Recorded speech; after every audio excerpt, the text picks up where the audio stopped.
Parlimen ini pernah menjadi tempat keramat Tun Mahathir Mohamad. Di mana kita?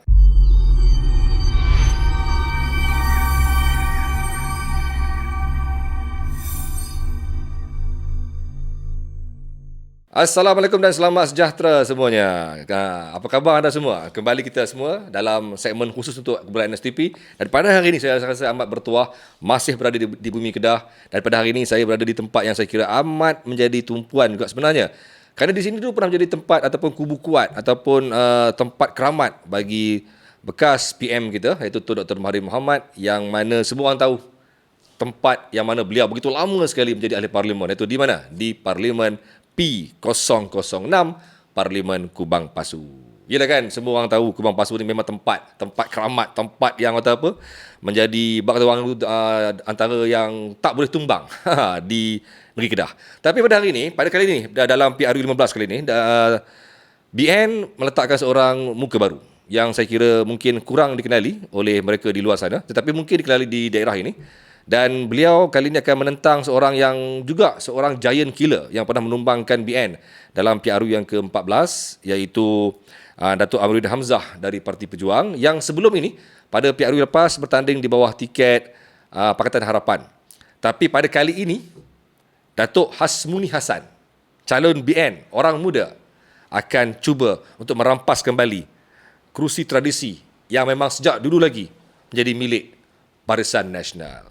Jom kita bersama dengan Datuk Hasmuni Hassan. Okey, dan hari ini memang kita bertuah kerana bersama dengan seorang calon muda yang bakal mencabar kerusi yang telah pun ditawan oleh PKR dalam PRU yang ke-14 oleh Datuk Amiruddin Hamzah. Tapi kali ini ialah mereka, BN, cuba kembali semula untuk merampasnya. Dan kali ini mempertaruhkan seorang calon muda, sangat muda. Jawatan pun jawatan dalam pemuda, dan ini kali pertama bertanding di parlimen dan bukan di parlimen, di PRU. Bersama dengan beliau Datuk Hasmuni Hassan. Ya Datuk, macam mana Datuk? Azrul, saya ni lebih dikenali sebagai Tok Muni. Oh, Tok Muni senang lah. Sinonim saya di sini ramai orang, kawan-kawan anak-anak muda, baik muda ataupun orang dewasa. Orang kampung ke, orang bandak ke, lebih mengenali saya ni dengan Tok Muni. Apabila tadi dibangkitkan tentang kerusi Barisan Nasional. Sabar dulu, tak apa. Kita belum lagi pergi ke topik tu. Lagi Tok dah pergi dia punya dia dah bagi saya cantai lagi habis saya. Okey. Tak apa. Saya faham Datuk tengah excited nak bercerita, tapi tak apa. Cuma biasalah bila orang Kedah dia memang suka panggil dengan nama gelaran. Tok Muni, Kak Su di Pendang. Lepas tu Kak Teh di Kuala Kedah. Pak Muin tak dah. Okey. Macam mana? Okey, sebelum kita pergi pasal situasi politik tadi pasal BN sebagainya, saya nak tahu dulu Datuk punya bila terpilih untuk bertanding dalam PRU kali ini dan sebagai calon muda dan pertama kali pula tanpa perlu melalui DUN seperti orang lain terus pergi ke parlimen, mungkin Datuk dapat share kan Datuk punya perasaan ke ataupun pemerhatian Datuk ke? Satu perkara bagi saya ni, saya betul-betulnya amat terkejut apabila parti yang berhormat Presiden menamakan saya sebagai calon di dalam pilihan raya ke-15. Ini merupakan first time bagi saya. Pertama kali bila dia panggil untuk berjumpa dengan dia pada malam tu ketak. Oh, ketak. Ketak. Lain macam. Yalah, semasa saya berjumpa dengan dia tu, ialah kena angkat sumpah. Kena jumpa sebelum diumumkan, jumpa dulu. Dah tahu dulu lah akhirnya. Kena jumpa, kena berikrar supaya bertaat setia kepada parti. Pada waktu tu, yalah, saya ni Ketua Pemuda UMNO Bahagian, lepas tu Bendahari Pemuda UMNO Negeri Kedah, Exco Pemuda UMNO Malaysia. Yang kata setiausaha? Setiausaha atas sikit. Datuk Dr. Ashraf ni melantik saya sebagai Setiausaha Pemuda UMNO Malaysia. Oh, ada. Masih lagi? Masih. Dan sampai hari ini saya masih Setiausaha Pemuda UMNO Malaysia. Amanah ni besar. Besar. Tak jangka langsung. Tak jangka. Memang saya ni memang perangai saya memang macam tu. Tok Muni ni balik mai ke Kubang Pasu. Setiap hari Jumaat saya memang ada di dalam kampung memang orang tahu. Tok Munir Jumaat memang ada dalam Mesti kampung. ada punya. Mesti ada. Jangan risau. Mesti Jangan jumpa risau. punya. Jangan risau, memang ada. Okey. Kelahiran di Jitra, kampung seberang depan rumah saya tu ada sungai. Ada sungai, memang kami ni daripada kecil duk mandi sungai tu lah. Kalau yang tak ada ni pergi basuh baju semua memang di sungai. Anak kampung jugalah. Anak kampung, Yes. dia panggil pelenggak. Pelenggak, oi lama tak dengar. Pelenggak. Oi, jangan paksa saya sampai berubah saya punya logat. Pelenggak Mak Niok dia panggil kami, memang di situ. Saya membesar pun di situ. Saya kalau tadi kita lihat Datuk punya journey dalam pendidikan juga hebat, journey dalam politik juga bagi saya hebat. Walaupun orang muda, walaupun lebih muda dari saya sebenarnya, saya tak pernah lagi dipegang jawatan-jawatan setiausaha sebenarnya. Datuk dah sampai setiausaha pemuda UMNO Malaysia, bendahari kan, dan sebagainya untuk Kedah kan, untuk Kedah. Jadi Datuk, kembali kepada topik PRU15. Baru kita pi topik ni. Tadi kita bagi dia sembang-sembang intro dulu kan. Okey. Tadi dah pun dimaklumkan, Kubang Pasu semua orang tahu. Kubang Pasu, Tun M, Kubang Pasu, Tun M, Kumpang. Okey. Dia punya mood Kubang Pasu ni, pengaruh Tun M begitu kuat. Ya, setuju. Dan dulu orang kata Kubang Pasu ni, kalau Tun M tadi tiket apa pun menang. Ya. Nama Tun M tu sendiri begitu kuat. Malah rumah dia pun di Titi Gajah, walaupun Titi Gajah tu dia dalam parlimen Kuala Kedah. Tetapi selepas Tun M mengundurkan diri dalam bidang politik dan memberi laluan kepada Datuk Datuk Johari Bahru, Betul. pun menang. Kerana Tun M masih lagi ada pengaruhnya Ya. ketika itu. Tetapi bila Tun M mengumumkan swing, menolak menarikkan sokongan kepada UMNO terus bersama dengan Pakatan Harapan, seperti pengaruh Tun M masih mengikut beliau di Kubang Pasu. Apabila pada ketika itu Datuk Amridin Hamzah pula berjaya menang, pun orang kata ialah Tun M dia orang Tun M dia menang. Kali ini bagaimana pula pendapat, dan adakah itu benar berlaku di sini? Pengaruh Tun M memberi impak yang besar di Kubang Pasu ni. Tun Dr. Mahathir, dia bermula politiknya di dalam Parlimen Kubang Pasu sejak 1974. Yes. Buat pertama kali. Sebelum tu dia bertanding di luar Parlimen Kubang Pasu, dia kalah. Dia masuk ke Kubang Pasu 1974 sehinggalah tahun 2004. Jadi itulah arena politik dia bermula. Begitu lama. Di Kubang sekali. Pasu. Banyak jasa dan budinya di dalam parlimen ni, banyak kenalannya dalam parlimen. Datuk Johari Bahru mula-mula menjadi ahli parlimen. Datuk Jo juga pernah menjadi pegawai dia. Ya. Setiausaha politik kepada Pendek kata orang kuat Tun M lah ketika itu. pada waktu tu Datuk Seri Mahathir. Ya. Sekarang ni Datuk Mahathir lah. Jadi Datuk Johari pun pernah bertugas dengan dia. Memang banyak pembangunan di dalam Kubang Pasu. Kita tak boleh nafi. Ya. Tak boleh nafi. Sumbangan memang confirm ada. Confirm. Yes. Tak boleh nafi. Tun Dr. Mahathir juga merupakan seorang yang hebat dalam politik. Saya sebagai anak muda, saya terpaksa mengakui dia. Yes. Banyak yang saya tengok depan mata. Tetapi buat kali ini saya yakin pengundi di dalam Parlimen Kubang Pasu bijak untuk menilai siapa yang layak untuk memimpin negara dan juga akan menterjemahkan undi pada 19 hari bulan. Tsunami yang berlaku pada Hak Pilihan Raya yang ke-14, di mana satu yang kita lihat apabila Datuk Seri Mukris dijatuhkan sebagai Yang Amat Berhormat Menteri Besar di dalam negeri Kedah. Lepas tu ada simpati terhadap Datuk Seri Mukris bila dia ni MB pada waktu tu, Menteri Besar, jatuh. Lepas tu dia pula bertanding di salah satu Dewan Undangan Negeri di dalam Parlimen Kubang Pasu. Betul. Di Dun Jitra. Dan dia menang dengan majoriti 10,800. Besar bagi sebuah dun. Besar. Yes. Antara yang terbesar. Yes. Antara yang terbesar. Yes. So jadi bila dia mai bertanding di dalam salah satu dun, Parlimen Kubang Pasu ni sebelum ni kita pernah mengutip undi sebanyak 33,344. Tetapi di dalam pilihan raya yang ke-14 yang lalu, Parlimen Kubang Pasu hilang separuh stok putih. Maksudnya dengan adanya Datuk Mukris, pengaruh Tun Dr. Mahathir di dalam hak Parlimen Kubang Pasu ni, itu yang menyebabkan kita Barisan Nasional undi pada ketika tu jatuh merodum. Teruk sangat.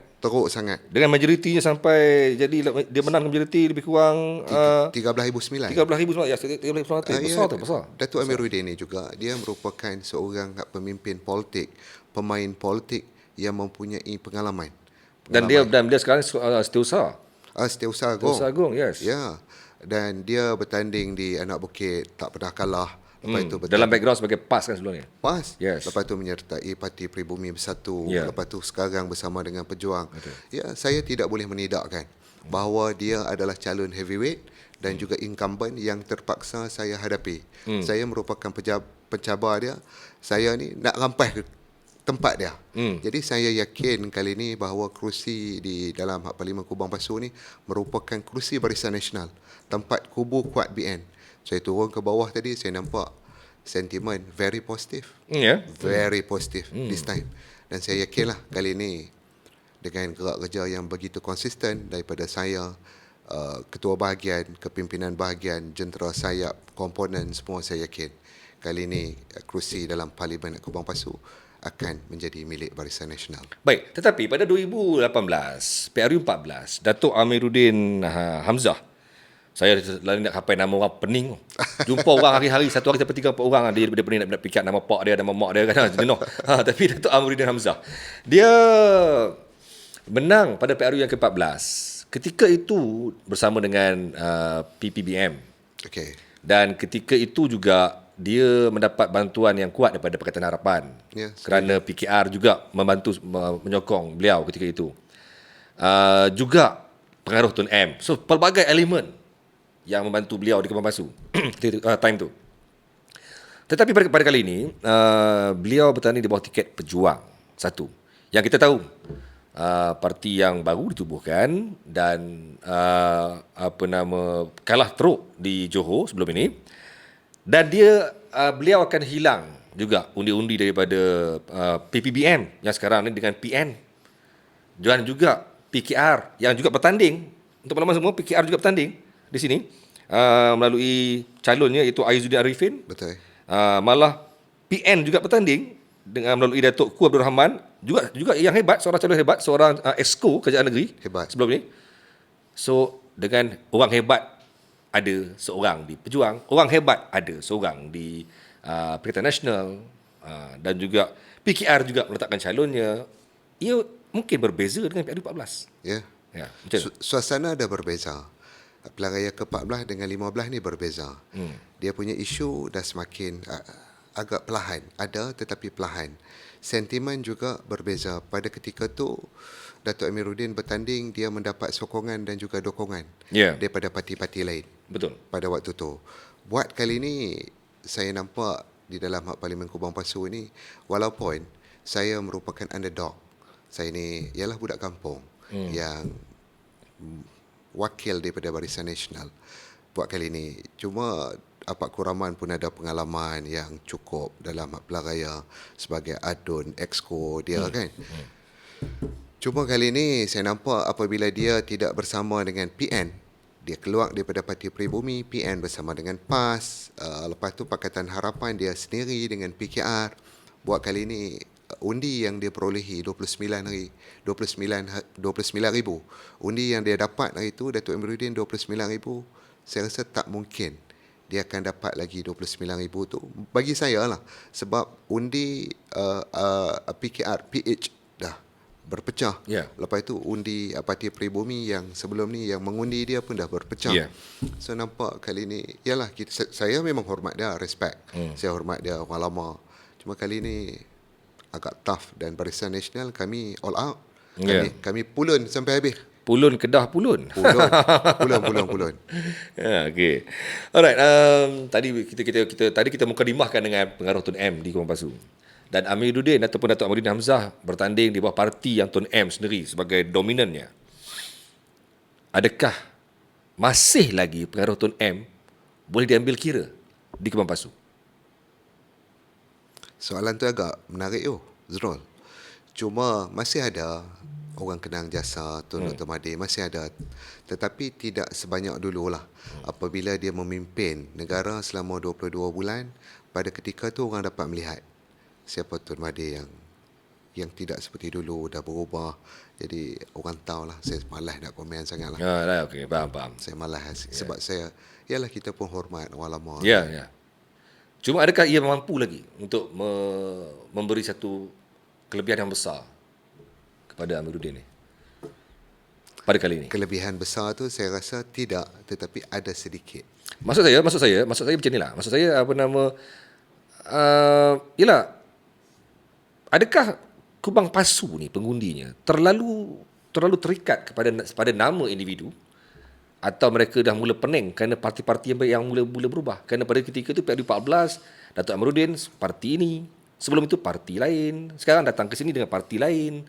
So adakah mereka akan terikat dengan nama Tun M untuk mereka memberi undi, atau mereka dah mula terpaksa berfikir semula kerana parti-parti yang datang ni? Pada pilihan raya yang ke-14 mungkin. Ialah pengaruh Tun Mahathir itu agak kuat. Yes. Tetapi buat kali ni saya rasa dah tak ada. Tak ada. Dah tak ada macam dulu. Dia punya sentimen pun dah agak slow. Yes. Pelan, dia tak pergi macam dulu dah. Atas diri mungkin saya orang dah kenal. Tok Muni orang Kubang Pasu. Tok Muni. Tok Muni orang kenal lah, orang Yeah. kenal. Kalau pergi market tadi ni, market lah orang panggil. Ni, belah Jitra market. Keluar habis. Jangan sampai saya keluar masa Kedah. Tadi saya keluar lorat baling ya. Dia pergi lorat Siam tu. Okey, itu. So macam tu lah. Kami ni di Kubang Pasu ni pakat kenal hang aku.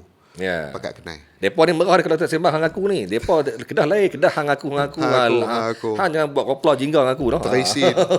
Okey. Alright, Datuk. Okey, Datuk. Tadi Datuk dah sebut Datuk PN kalah agak besar juga pada PRU yang ke-14 kerana bantuan daripada Don Jitra yang menyumbang antara undi terbesar dengan kemenangan 10,000 undi oleh Datuk Seri Mukris. Betul? 10,849. Kali ini tiada lagi pilihan raya Don Betul. yang bertembung sekali dengan PRU. Adakah ini satu advantage kerana tidak ada Datuk Seri Mukris di kawasan Jitra seperti dulu, atau macam mana tu? Bagi saya itu membantu apabila Datuk Seri Mukris tidak bertanding, apabila Don tidak dibubarkan. Bila Don tak bubar ni, dia tak bertanding di Don Jitra. Jadi dia bertanding di sebelah Parlimen Zerlon di dalam daerah Kubang Pasu. So ada advantage untuk Barisan Nasional. Jadi dia punya gelombang tu mungkin tak sehebat PRU 14. Gelombang masa pilihan raya ke-14. Tak larat nak tepi. Tak larat dah tepi. Tak larat nak tepi. Apa beza dia tu? Dari segi apa tu? Ialah simpati orang dekat Datuk Seri Mukris. Lepas tu pada ketika tu dia pula dijatuhkan pada waktu tu kan. Ialah apabila dia tidak mendapat sokongan daripada adu-adun, orang rasa kesian. Orang rasa kesian dekat dia. Lepas tu dia main bertanding di Don Jitra pula. Dia bermula hak politik dia, memang dia di Jitra. Dia ahli UMNO di Jitra. Oh, memang ahli Ahli UMNO. Okay. Di Jitra dia pernah bertanding Ketua Pemuda UMNO bahagian. Di Kubang Pasu. Cuma nasib dia ialah dia tak bernasib baik pada waktu tu. Datuk, pertambahan pengundi baru, saya kira tadi saya dimaklumkan lebih kurang almost 30,000. Betul. Lebih kurang 30,000 pengundi baru dengan 6,272 pengundi antara 18 atau pengundi muda. Yang selebihnya itu ialah pengundi kali pertama. Lebih kurang 24,000 ni. Fokus Datuk sekarang ni sebab kita faham 30,000 ni sebenarnya 24,000 tu ialah pengundi yang bukan orang muda, pengundi kali pertama yang sebelum ni mungkin umur mereka dah 80, 70 tapi mereka tak pernah mendaftar. Tapi kali ini mereka automatik didaftarkan untuk mengundi. Almost 24,000 angkanya. Dan mereka ni dikatakan selalunya orang yang memang tak nak mengundi juga. So adakah Datuk juga cuba mendekati mereka ataupun nak fokus pada 6,272 ni pengundi muda ni? Okey. Macam mana? Okey. Pengundi muda yang ada di dalam Parlimen Kubang Pasu yang berumur 40 tahun ke bawah berjumlah 61,000 lebih. 61,000. 61,000. Termasuk yang lain. Okey. Total 108,000 Ya, keseluruhan. Betul. Mahasiswa ada 6,272. Kali pertama orang muda. Mahasiswa, itu mahasiswa saja. Okey. Kalau buat first time voters yang berumur 18 hingga 21 adalah 5,387. Okey, baik. Itu yang berada di dalam hak Parlimen Kubang Pasu. Saya kali ni saya lebih suka, saya encourage dia orang ni, saya galakkan, saya persuade, saya pujuk supaya pengundi-pengundi muda yang ada di dalam hak Parlimen Kubang Pasu ini keluar mengundi untuk menunaikan tanggungjawab mereka untuk memilih parti mana yang mereka rasakan boleh memimpin negara. Saya tak biar supaya mereka ni orang kata apa malas nak mengundi. Jadi mereka tak mau keluar mengundi, tak boleh.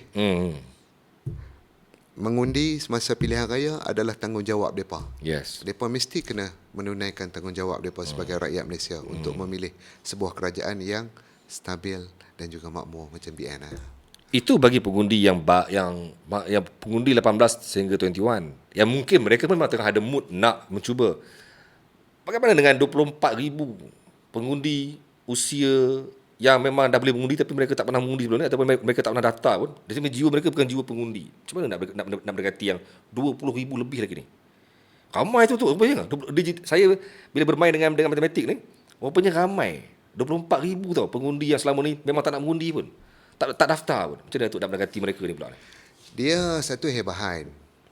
Satu pemimpin UMNO, Barisan Nasional, yang 24,000 tu bukan Melayu saja, dia melibatkan semua kaum. Betul. Demografi hak kaum di dalam hak Parlimen Hak Kubang Pasu ni, Melayu 92,000, Cina 9,464, India 3,720 lebih-lebih kurang. Lain-lain termasuk Sabah Sarawak, Siam lah lain-lain tu termasuk orang asal dekat 1,600 lebih. So jadi kita apabila depa ni 24,000 tu berada di dalam senarai pengundi kepimpinan UMNO, Barisan Nasional, jadi kita kena galakkan, kita kena, kalau boleh kita kena paksa depa ni supaya keluar mengundi. Sebelum ni mungkin depa tak rasa bahawa itu merupakan satu tanggungjawab, responsibility depa untuk negara. Tapi kali ini saya melalui hebahan, melalui media sosial, saya banyak memujuk, menggalakkan pengundi-pengundi supaya keluar mengundi. Ya. Kali ini. Dia bukan betul. Bila saya jumpa dengan pelbagai calon, mereka terlalu memfokuskan kepada angka pengundi kali pertama orang muda, 18 sampai 21 ni. Terlalu fokus ke sana. Sedangkan mereka lupa 20,000 ni yang tak pernah mengundi, tak pernah mendaftar pun, dan mereka ni confirm sekali atas pagar. Mereka memang no party. Dan mereka ni kalau lah 24,000 ni boleh ditarik, bayangkan satu impak yang besar pada parti. So mungkin kenapa selama ni, adakah ataupun parti memikirkan tak apalah, biarlah dia orang ni, memang dia orang ni tak nak mengundi, gitu lah tu. Tak, di pihak Barisan Nasional kita ni memang masuk kampung. Dan kita ni melalui ketua cawangan, dulu kita ada pengurusi JKKK. Jadi depa-depa ni akan kutip IC. SPR pun ada juga turun mai buat program di kampung-kampung supaya kita dapat register depa sebagai pengundi. Lepas itu kita galakkan depa juga ke hak pejabat pos untuk daftar sebagai pengundi. Tetapi saya tak sangka pula sampai banyak sampai tahap tu. Walaupun pelbagai program yang kita buat supaya rakyat pengundi di dalam Parlimen Kubang Pasu lah, rakyat yang ada di sini daftar mengundi. Banyak 24,000 jangan buat main. Ya, saya sendiri dah pergi ke beberapa parlimen berbual dengan ahli parlimen. Kebanyakan mereka tak sedar angka ni. Mereka terlalu fokus kepada pengundi belia 18-21. Sedangkan pengundi yang boleh mengundi selama ni tapi mereka tak daftar termasuk dalam kategori pengundi baru ni. Tapi ramai. Semua parlimen 20,000. 18,000 pengundi-pengundi yang selama ni enggan mengundi. Peratusan keluar mengundi, Azrul, pada pilihan raya yang lepas 82%.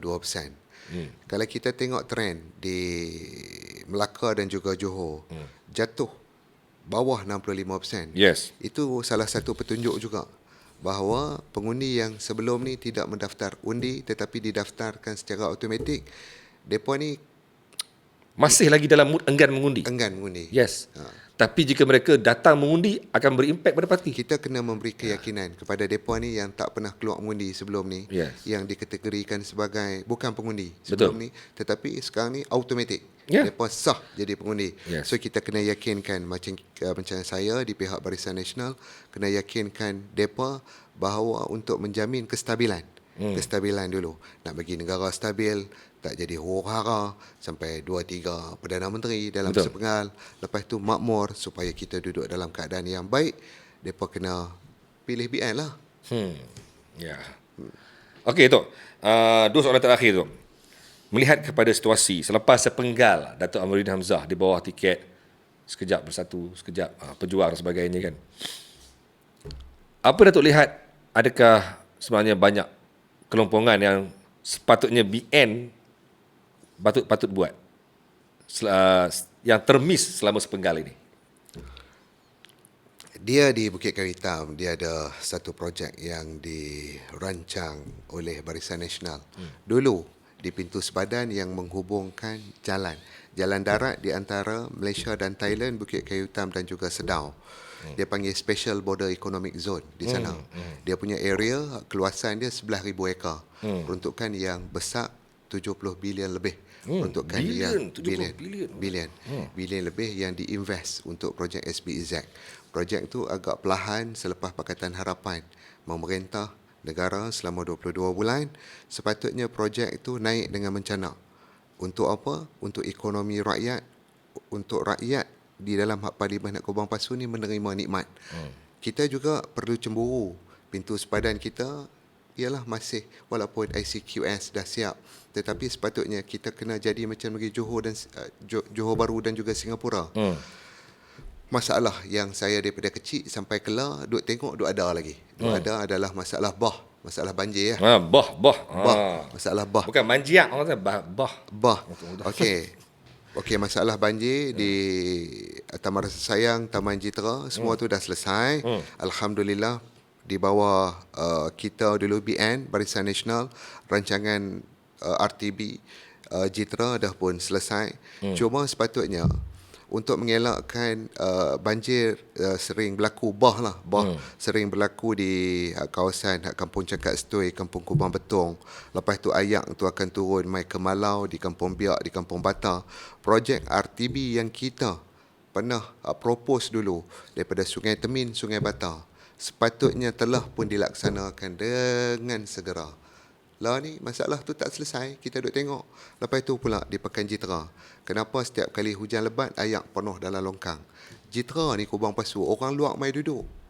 Dia dah jadi semi urban, daripada rural dia jadi semi urban, dia nak pergi jadi urban. Orang dah padat dalam Jitera.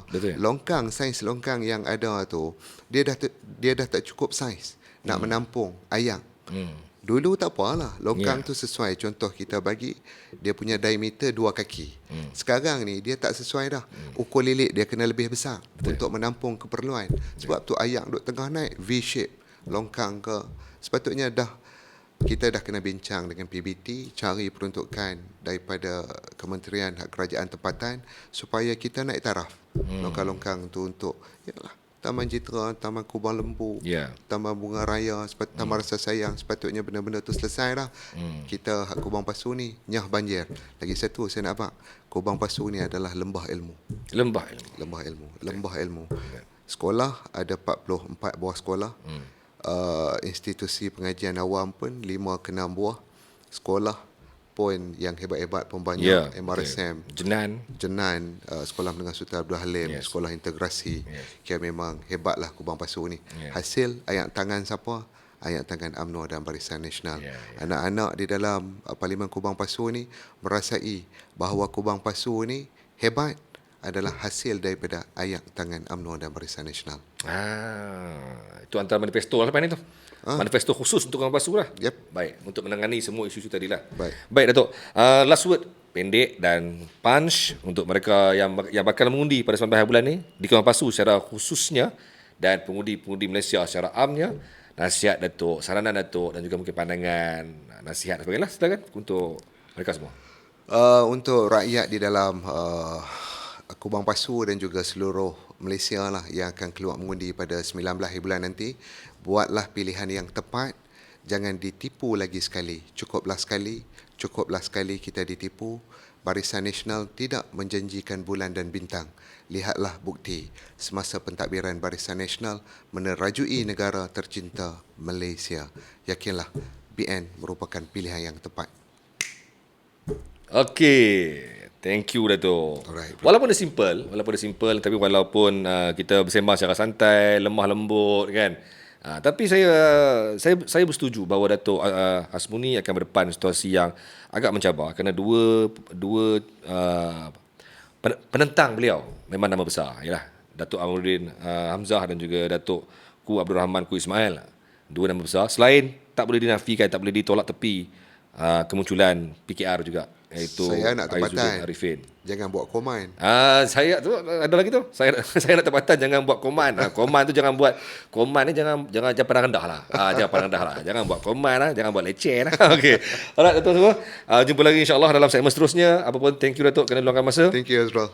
Semoga kita berjumpa lagi insya-Allah dan semoga sihat selalu. Semoga dapat bertahan berjuang sehingga 19 November ni. InsyaAllah. Baik. Jumpa lagi. Assalamualaikum. Bonus Lazada. Beli gelar pada 11 November.